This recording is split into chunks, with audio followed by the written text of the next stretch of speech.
aí eles vão ser dedicados à produção individual de vocês, né, dos contos que vão ser, enfim, que vão ser impressos, né, que vão ser publicados. Aí no próximo encontro a gente conversa mais sobre isso e dá início, né, essa produção. Mas hoje a gente finaliza aquela conversa sobre enredo, né, que é seria o último dos elementos que a gente trabalhou aqui. E a gente vai, enfim, falar de alguns tópicos importantes dentro da questão do enredo. A gente começa pelo vídeo, é isso mesmo, produção? É isso, né? É isso. Hoje a gente não vai fazer a leitura, né, de um conto, a gente vai mostrar alguém lendo. Alguém lendo não, né? Alguém narrando o conto com muita propriedade. E, enfim, acho que quem vai... É o Eric, né? Sim, vou exibir aí, depois a gente segue conversando. Como tem áudio, eu recomendo que alguém tiver com o mic aberto, né, enquanto estiver rolando a exibição do vídeo, fechar o...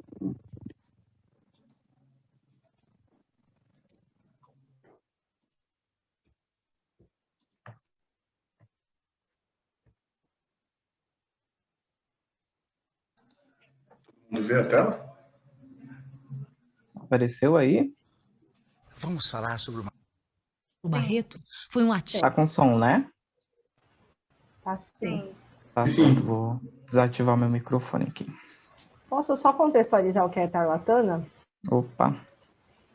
Tarlatana é um tecido que parece um tule, que vai nas fantasias de carnaval. É muito usada nas fantasias de carnaval, gente.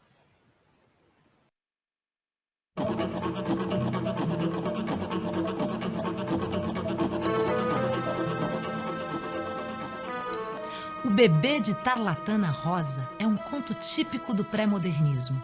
Aqui temos 3 dias do Carnaval Carioca, uma trama que envolve a atenção do leitor entre músicas, confetes, serpentinas, máscaras e um final surpreendente.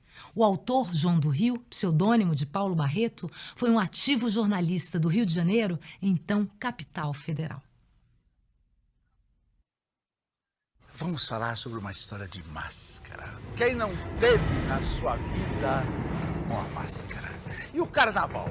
O carnaval só é interessante porque nos dá essa sensação de angustioso imprevisto. Francamente, toda a gente tem a sua história de carnaval, deliciosa, macabra ou cheia de luxúrias. Todos ardiam por saber a aventura de Heitor. Heitor sentado, todos em volta, querendo saber as histórias de Heitor, que eram histórias maravilhosas. É uma aventura alegre, indagou Maria. É suja? Pavorosa, ao menos, pavorosa. Foi de dia? Claro que não, foi pela madrugada. Mas, homem de Deus, conta, suplicava Anatólio. Heitor contou. Não há quem não saia no carnaval disposto ao excesso, disposto aos transportes de carne. O desejo, quase doentio, é como incutido, infiltrado pelo ambiente. Tudo respira luxúria, tudo tem da ânsia e do espasmo. Os sorrisos são ofertas, os olhos suplicam, as gargalhadas passam como arrepios. E nesses 4 dias paranoicos, de pulos, de guinchos, de confianças ilimitadas, tudo é possível. Tudo. Heitor continuou. Está claro que este ano eu organizei uma partida com 4 ou 5 atrizes e 4 ou 5 companheiros. Eu não me sentia com coragem de ficar só como um trapo de volúpia e de prazer na cidade. O grupo era o meu salva-vidas. No primeiro dia, no sábado, nós andamos de automóvel a percorrer os bailes. Era divertidíssimo. E ao 5º clube, estávamos todos excitados. Enfim, a gente conseguia realizar o maior desejo. Acanalhar-se, enlamear-se bem.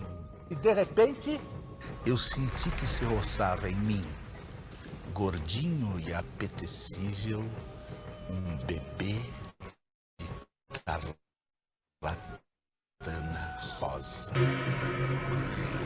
Olhei as pernas, meia curta, pernas bonitas. Junto ao rosto era um rostinho atrevido, com 2 olhos perversos, uma boca polpuda, como se ofertando.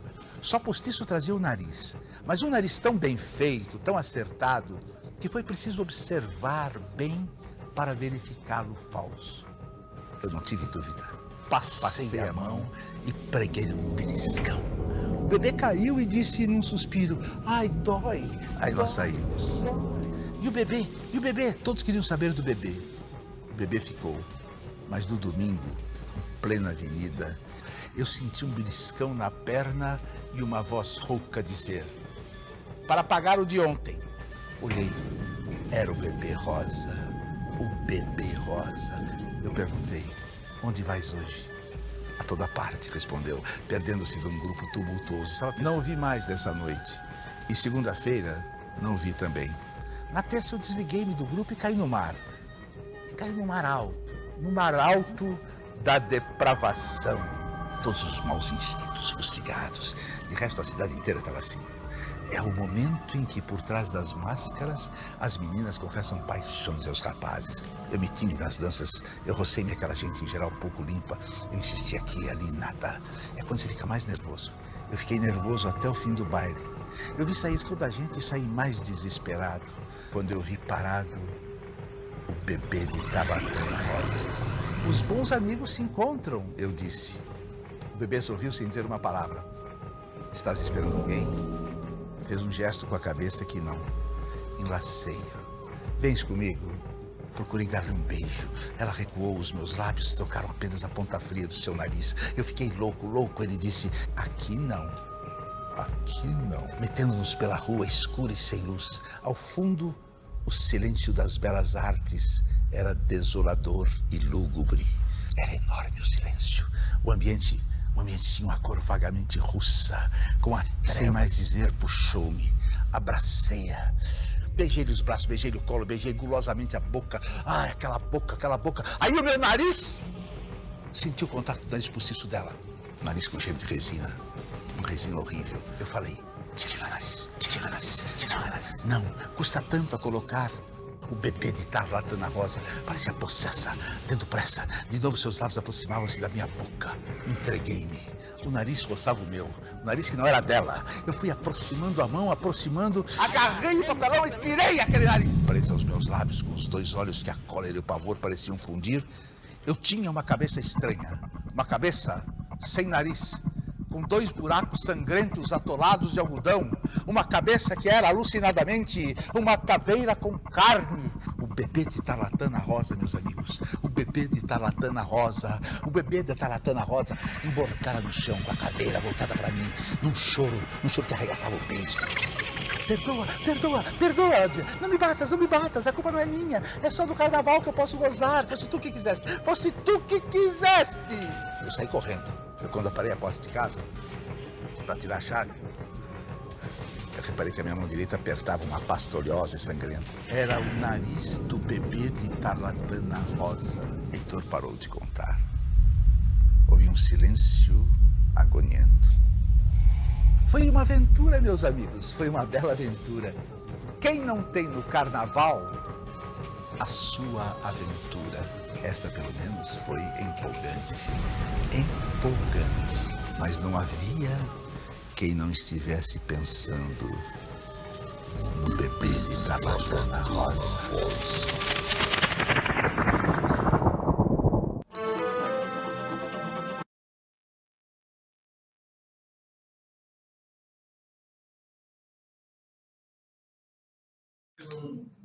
Mórbido, né?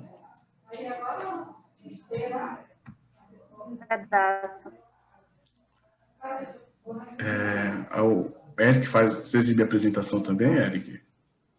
Eu vou apresentar aqui. Beleza.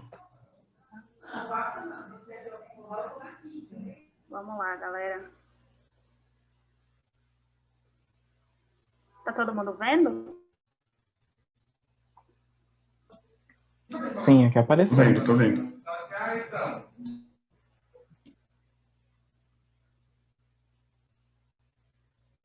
Bom, a partir do conto, vocês querem falar alguma coisa acerca do conto?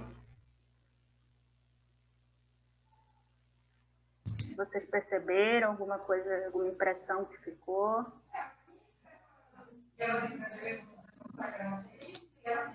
Tá. Então vamos lá. Fernanda está falando aqui no chat que lembrou as histórias da loira do banheiro. Verdade, né? Que ódio, Rod. Essa coisa, né, de lenda urbana e tal, essa coisa que você não sabe o que você vai achar no meio do caminho, é bem assim mesmo. A gente pegou esse ponto para conversar sobre conflito com vocês, né? O conflito ele está dentro do enredo, ele é uma parte bem importante da história e normalmente, se não há conflito, não há história, né? Então a gente trouxe para conversar com vocês um pouquinho sobre isso. Tem alguém com o microfone ligado? Que está bem alto, assim. Ah, tá. Valeu. E aí, vamos lá. Primeiro, né, o que é conflito, assim? Sempre lembrando que o que eu trago aqui são referências que eu tenho, tá, gente? Não são verdades absolutas, não é a única coisa que se pensa sobre isso, e é uma coisa que vocês podem estudar mais à frente, pesquisar mais sobre. Isso aqui, o que eu vou mostrar para vocês, é como eu vejo o conflito e como eu entendo o conflito. E, principalmente, como eu entendi o conflito, né? Lendo várias coisas, é mais ou menos a minha impressão de conflito. A gente pode discutir isso abertamente aqui depois que eu fizer a apresentação com vocês, ou no meio também, se vocês quiserem me interromper, fiquem à vontade. Inicialmente, o conflito é tudo aquilo que separa o personagem do seu objetivo, seja esse objetivo consciente ou inconsciente, né? Todo personagem ele começa com um objetivo, seja qual for a história. Ele tem um objetivo, né? E o conflito é esse obstáculo que ele vai ter que transpassar, seja um obstáculo mais físico, seja um obstáculo mais psicológico, né? Seja qual for o tipo. O conflito é o que movimenta a narrativa até o desfecho, sendo o desfecho aberto ou fechado, né? Porque é o conflito que vai fazer o personagem andar, é o conflito que vai fazer o personagem agir em relação a outras pessoas, ou a coisas, ou a instituições, seja o que for também, né? Então, é o que vai fazer a história andar. Um personagem sem conflito é um personagem que, primeiro, né, ele não existe, porque todos nós temos conflito, né? E um personagem sem conflito numa história não daria caldo para a história, né? E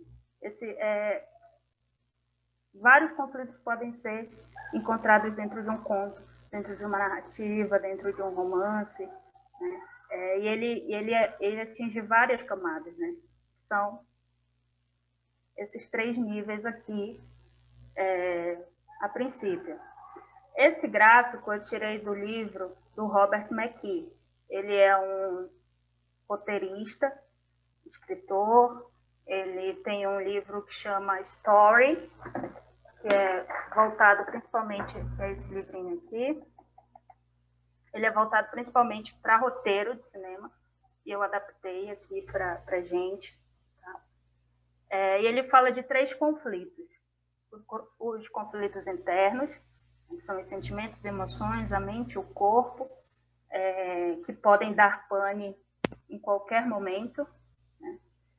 E que na maioria das vezes são nossos piores inimigos, né? Essas são palavras do Robert.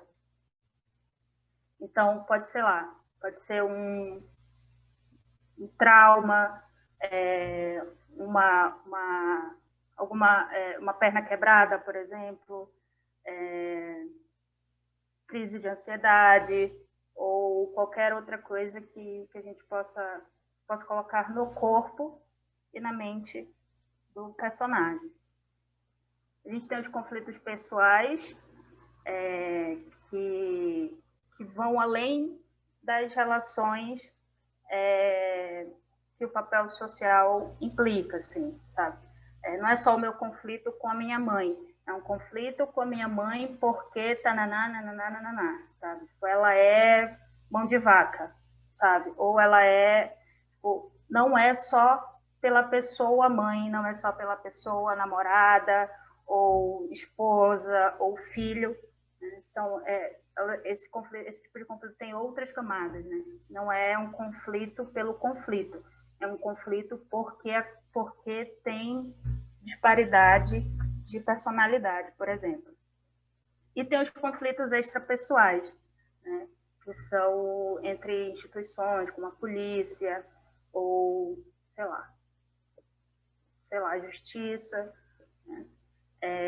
E conflito com outros indivíduos, que são essas instituições em pessoa, tipo um juiz ou um policial, mais propriamente dito, né? E com ambientes naturais ou artificiais, né? Que é a natureza, tipo o urso, por exemplo. É um conflito extra-pessoal. Ele está no meio do mato, acha um urso, meu Deus, o que eu vou fazer? Isso é um tipo de conflito. Um conflito mais físico, pode ser uma doença também, né? Uma doença tipo biológica, por exemplo, tá? Também pode ser. E esse aqui é um gráfico que é muito legal, eu gosto muito desse gráfico. Depois vocês dão uma olhadinha,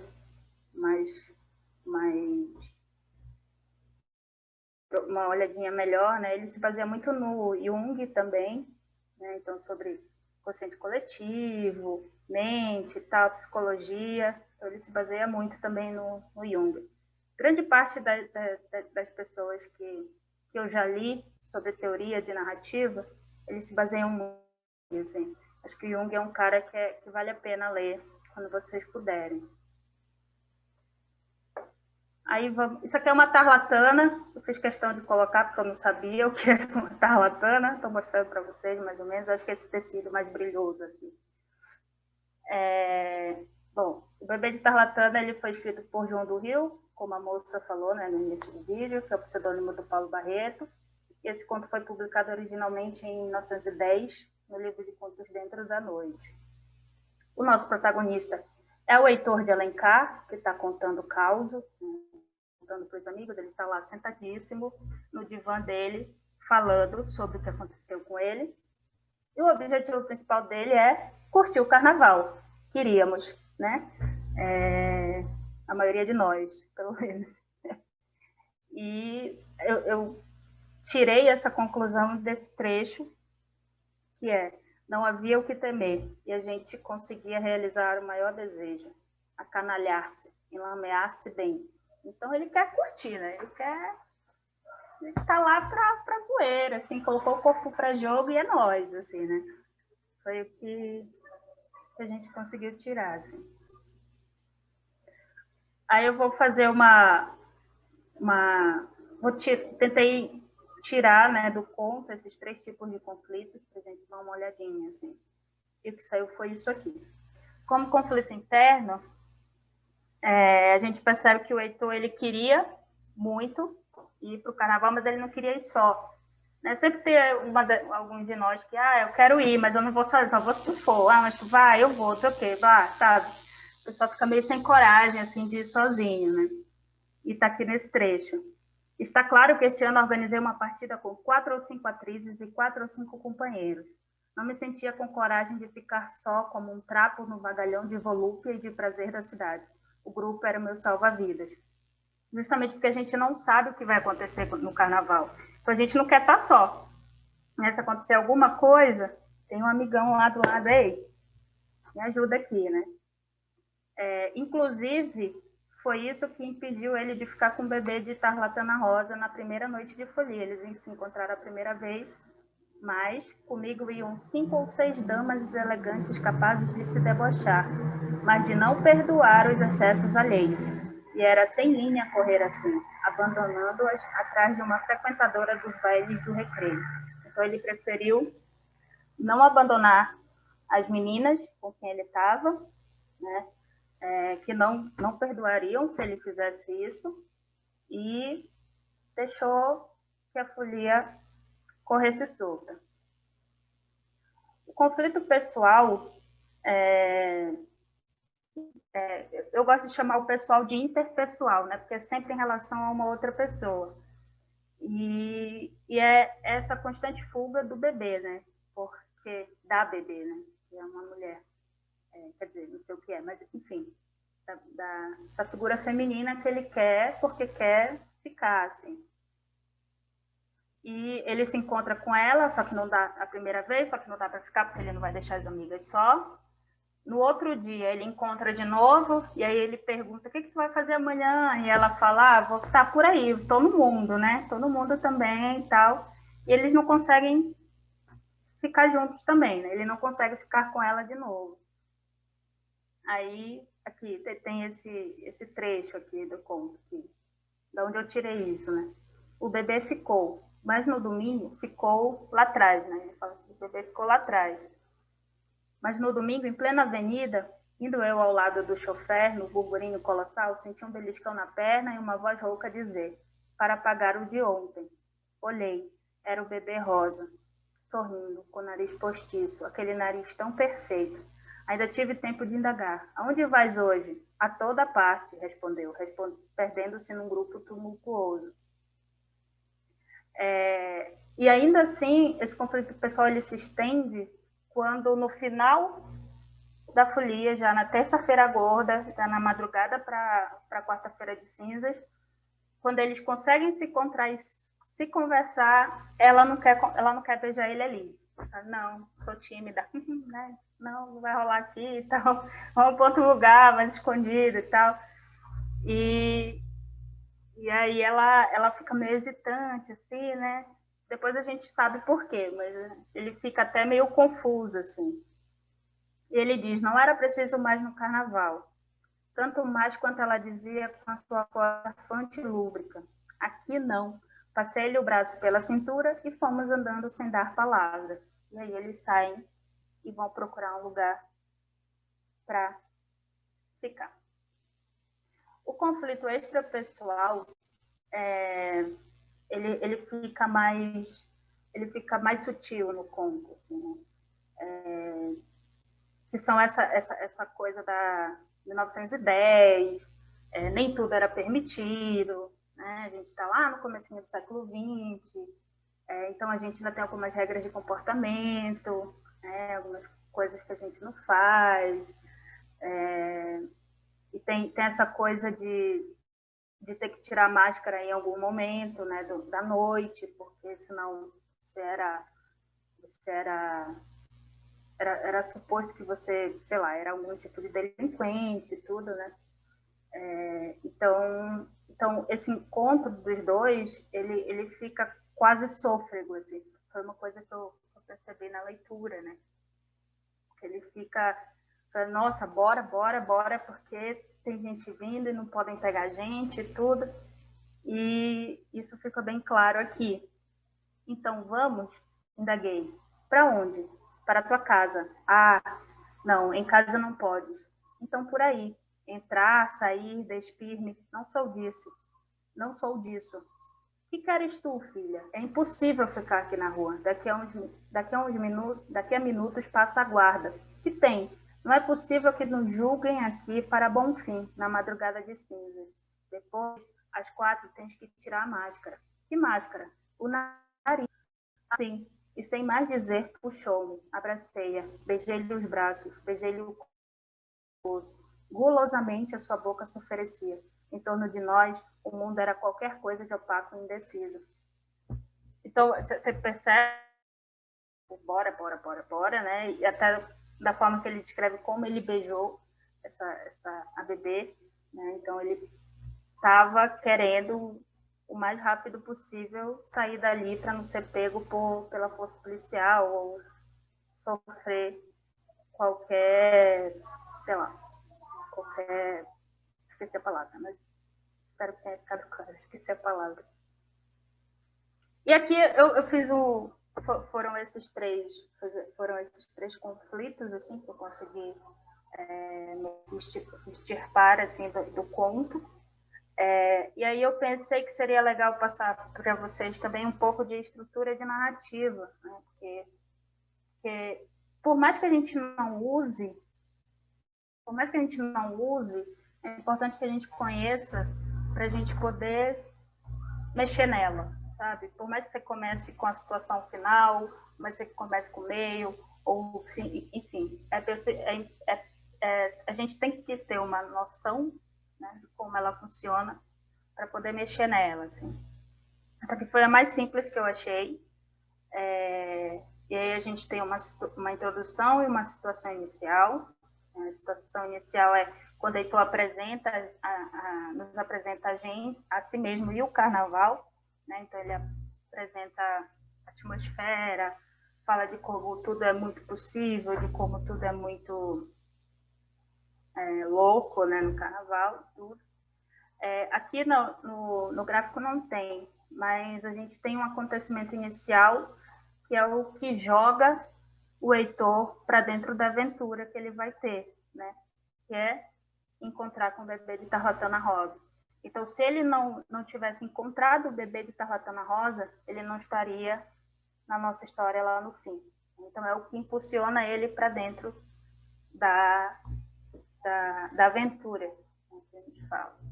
Aí tem a complicação, que é os desencontros dele, tipo, não conseguir ficar porque tem que ficar com as amigas, ou a multidão, que também é um conflito extrapessoal, porque é uma multidão que não deixa que eles se cruzem, né? Então tem tudo isso, até chegar no clímax, que é quando finalmente eles conseguem se ver, né, e conversar.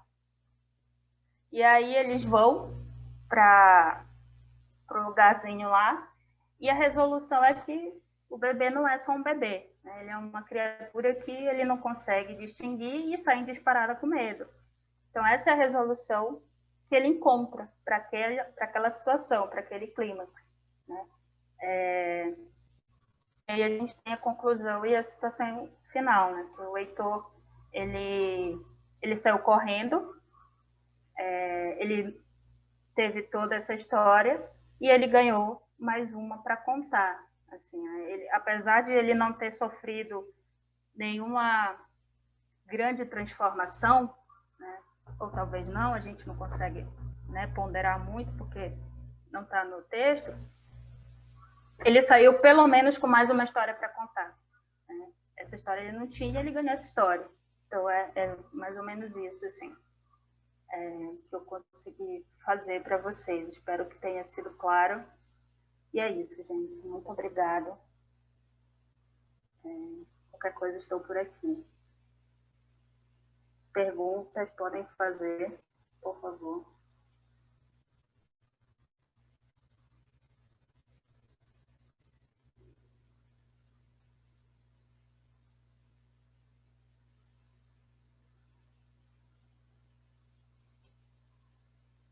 Silêncio. Vocês não querem comentar o conto? Algum aspecto alguma coisa que vocês perceberam?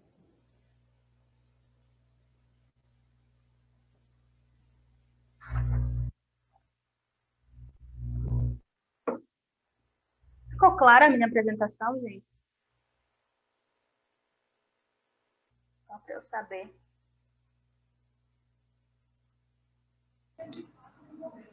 Queria então comentar 3 coisinhas que eu acho interessante. A primeira é que o conto ele se utiliza de uma estratégia de subversão do tempo também, né? Porque é uma história dentro da história, né? A gente tem o Heitor numa ocasião em que ele narra esse caos carnavalesco, né? Então é como se o grosso, né, da história fosse uma espécie de flashback. Isso é interessante. Isso ajuda a narrativa a ter esse tom de caos, né, uma versão urbana de História de Pescador que a gente não consegue nem saber se é verdade, uma coisa dessa. A segunda, que eu acho interessante, é que o conto ele se utiliza também de uma ideia, né? Pelo menos eu sempre tive contato com ela, acho que ela é muito presente no imaginário folclórico e religioso, assim, pensando o carnaval, em que o carnaval seria um momento em que criaturas diabólicas, sinistras, andariam soltas pela cidade, uma vez que elas poderiam andar fantasiadas também e aproveitar, né, o momento em que elas podem se apresentar no mundo e não serem caçadas.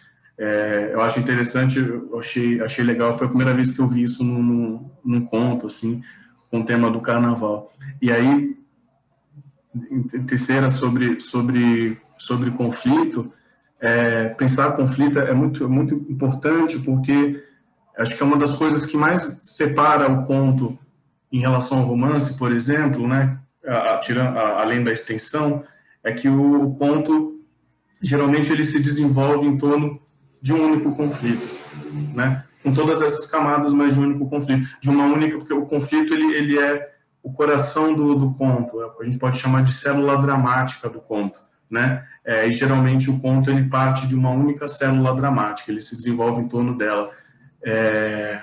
Enfim, por que isso, né? Existem circunstâncias na história, né, na narrativa e na vida que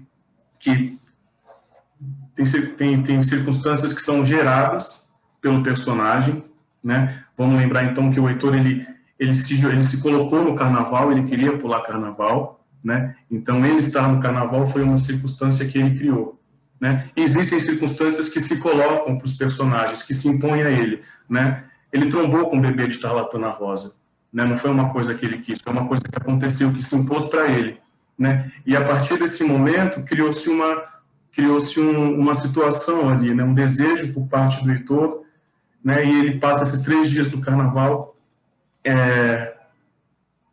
rondando essa figura e se encontrando com essa figura, né? E a partir disso, né? Uma vez que o conflito se coloca na narrativa, né?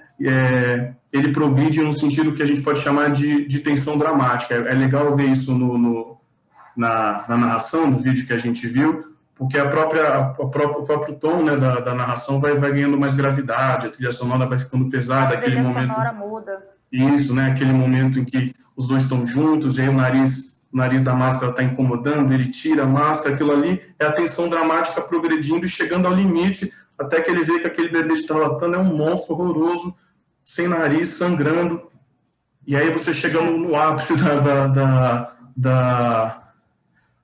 dessa tensão dramática. Ela não precisa ser a gente fala tensão dramática, ela não precisa ser tão tensa, tão horrorosa, tão grandiosa assim, né? É porque esse conto ele chega no extremo. Mas a gente pode, é legal vocês pensarem, né? Vocês vão começar a pensar no conto de vocês, e aí, onde é que está o meu conflito, né? Essa célula dramática, como que esse conflito vai progredir na narrativa e como eu vou encerrar ele. Né, de fato é isso, a gente não sabe. Eu acho até irônico a forma como esse conto termina, porque é horrorosa a situação pelo qual o Heitor fala, mas ele narra isso como se fosse mais um episódio carnavalesco muito engraçado, que pode acontecer com qualquer pessoa. Né? Quem não tem uma história, né, de carnaval assim, com um bebê de Tarlatana Rosa?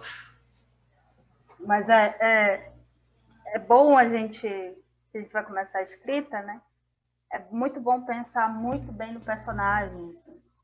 E ter muito domínio sobre ele, porque é conhecendo o teu personagem que a gente vai conseguir estirar essa tensão, né? Essa tensão dramática que o Will falou. Então, você precisa conhecer para saber até onde o seu personagem consegue ir. Será que ele consegue passar disso? Será que não? Sabe? Então, é muito importante. Eu apesar de escrevermos contos, eu sou a pessoa que vai até o fim, assim, né? E você pode estirar no sentido físico e emocional, assim. Você tem várias camadas do seu personagem que você pode brincar, assim. Bora colocar essa situação para ele, bora ver o que ele faz, assim, né? Eu acho que é legal ter um personagem consistente, Quando eu digo consistente, não é necessariamente um personagem difícil de escrever, ou um personagem, sei lá, mas é um personagem com camadas, sabe? O mínimo de camadas, assim, que você consiga colocar, para que ele consiga, para que a gente veja ele lidando com os conflitos, assim, sejam eles físicos ou emocionais. Sim. Eu acho que se voltar um pouco, mesmo que seja uma reflexão só que vocês façam em cima talvez aquela ficha do primeiro encontro, acho que foi no primeiro encontro que a gente usou uma ficha, Sim, ela ajude a trabalhar essas camadas, porque é como a Pri falou, assim, para você conseguir tirar esse conflito, você precisa ter camadas que você possa acessar para dar esse apoio, né? Para você conseguir construir esse conflito, resolver esse conflito, mas precisa trabalhar essas camadas, senão você fica sem elementos, né? Talvez, e a personagem talvez falhe em algum momento ali em viver o conflito e sair do conflito, né? sim. Então a ficha, ela, Sim, vocês podem usar como recurso para voltar, assim, sempre. uma dúvida sobre essa questão da ficha e personagens com camadas, por exemplo, é interessante a gente fazer um personagem mais complexo só o protagonista, ou, por exemplo, se tiver 4, 5 personagens, é bom fazer todos com, sabe, complexidades e tal, e, tipo, fazer uma ficha realmente para desenvolver cada um. Mesmo os que não aparecem muito, sabe? Mesmo que os que não têm um papel tão importante na trama.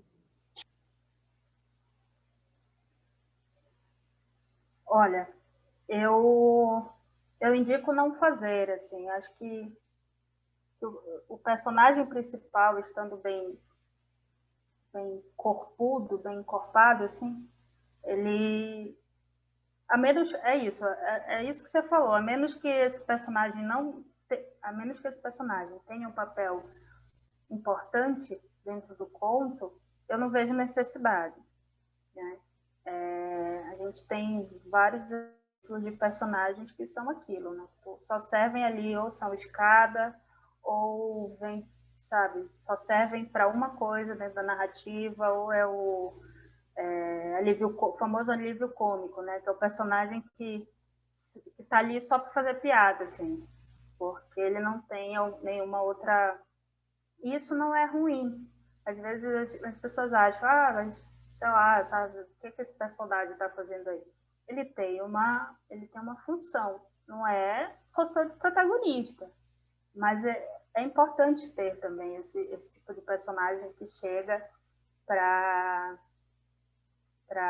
só para ter algum tipo de função, sabe?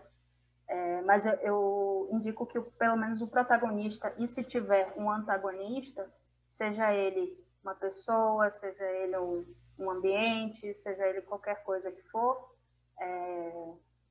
antagonista, e antagonista não no sentido de adversário, tá, gente? Antagonista no sentido de proporcionar conflitos para o protagonista. Então, não é nesse sentido de adversário, não é necessariamente um adversário, mas uma pessoa que esteja ali também proporcionando conflito.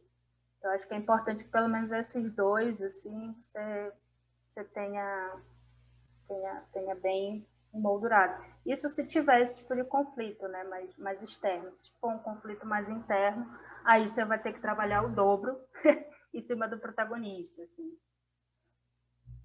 Não sei se foi Entendi. claro. Foi sim. Obrigada. Até porque eu acho que o conto tem esse fôlego menor do que um romance, né? Do que uma narrativa um pouco mais extensa, né? Talvez se aprofundar muito em muitos personagens, talvez não ganhe o foco que o conto precisa, né? Talvez acho que numa narrativa um pouco mais densa, talvez role mais personagens mais aprofundados, né? Eu acho que pensando na escrita como um trabalho, gente, vocês poupam também energia para aquilo que é interessante, enfim, que é interessante ser contado, né? Vocês vão ficar se dedicando a diversos personagens se vocês já têm lá uma personagem que vive o conflito, sabe? Que é o interesse do conto é justamente esse conflito. Por isso que é interessante, é uma história interessante para ser contada, porque existe um conflito, né? é o que vai puxar isso. Então, acho que pensando em trabalho, vocês podem ter uma economia aí de tempo, de energia para se dedicar àquilo que é o foco, né, do texto.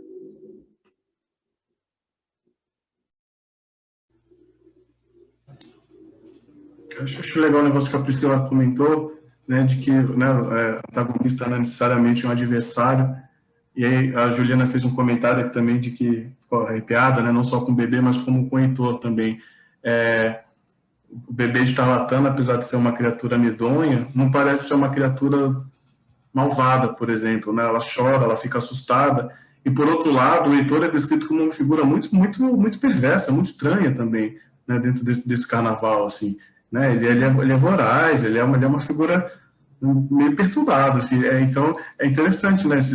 O Heitor ele é o protagonista da história, mas ele é estranho.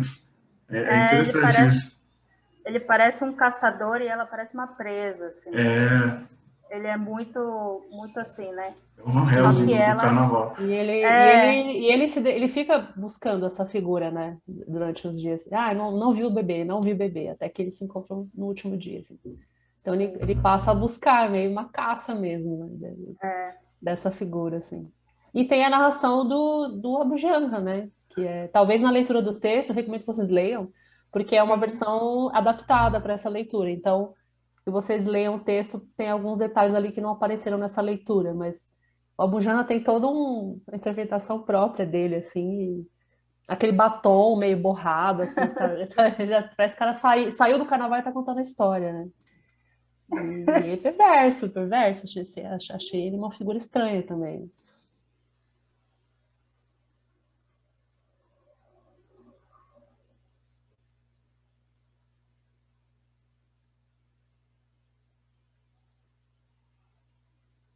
Comentários.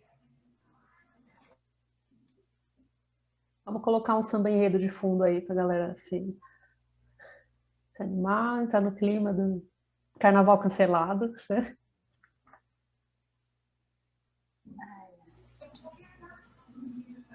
Ninguém quer comentar mais nada, a gente passa para a etapa da jogatina da noite. Eu quero comentar uma coisa. Quando falou Diga. do clímax, eu pensei quando. Está bem baixinho, Juliana. Quando fala do clima. E agora? Tá melhor? Melhorou. Quando fala do clímax, eu fiquei pensando se o beliscão também não seria um episódio desse, sabe? Uhum. Deu para escutar? Sim. Tá muito ruim? Sim. Não, deu para escutar, sim. O beliscão qual o beliscão? O que ele deu nela ou o que ela deu nele? O que ele deu nela, porque, tipo, eu fico pensando que ele ficou tanto tempo esperando essa aproximação, e quando esse contato de beliscar é um contato bem, né, eu acho, é uma aproximação que ele estava aguardando. Então, eu fico pensando, será que isso também não foi um clímax? Uhum, sim. É uma pequena virada, né, que a gente chama. É uma pequena viradilha que faz aumentar essa tensão dramática. Ele não é o clímax em si, né? Mas o conto tem vários momentos pequenos, assim, né, que vão se juntando para aumentar a tensão. É isso. É como o beliscão, o beliscão que ela devolve para ele, né? O momento em que eles se olham, mas não conseguem passar perto um do outro, porque tem uma multidão no meio. Então, tudo isso são momentos de tensão que fazem justamente isso que o Will falou, de estirar essa tensão dramática, né? E fazem com que ele fique com mais vontade ainda de pegar a menina. E faz com que a gente também fique esperando esse momento, né, de que ele encontre, assim, finalmente, Sim. que aconteça alguma coisa entre eles, né, enfim. Uhum. Então, é bem legal. Essa troca de beliscões, né, ela vai fazendo esse...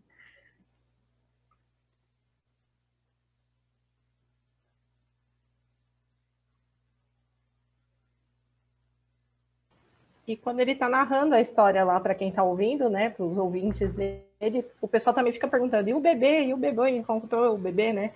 Também dá mais essa tensão, essa expectativa, né? Sim. Ele fica indo e voltando, né? Vai pro carnaval e volta pra salinha, vai pro carnaval e volta pra salinha.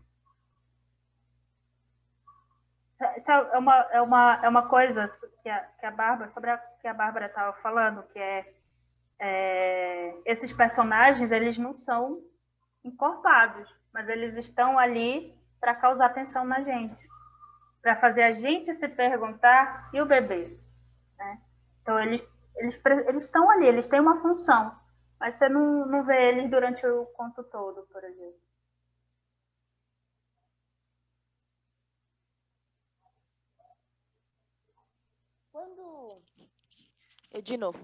Quando no começo do conto, mesmo sabendo que esse pano é um tipo um tule, eu fiquei me perguntando, eu não caí logo que era uma moça, ou sei lá, eu fiquei tipo um bebê. Como assim um bebê? Aí só depois que eu fui entendendo que era uma criatura, que não era um bebê. Tipo, eu fiquei pensando, era um bebê lá. Eu fiquei perdida, não perdida, mas curiosa sobre o que seria, né? Sobre o que viria. Ele não fala, né, que é uma mulher, ele só fala que é um bebê. É um bebê, e aí fica a cargo da sua imaginação rolar, assim. Ele não deixa claro, né, o que era. Eu também fiquei assim, quando eu ouvi, aí depois eu fui ler o conto, aí eu me saí melhor, assim. Mas quando eu ouvi, eu fiquei, gente, nem passou pela... E é carnaval, né? Nem passou pela minha cabeça que ela podia estar fantasiada e tal. Mas pelo que ele conta, eu acho que é por causa da textura da pele e tal, né? Que ele fala que é gorducha, que é macia e tal. Aí acho que ele fez essa associação com o bebê, talvez.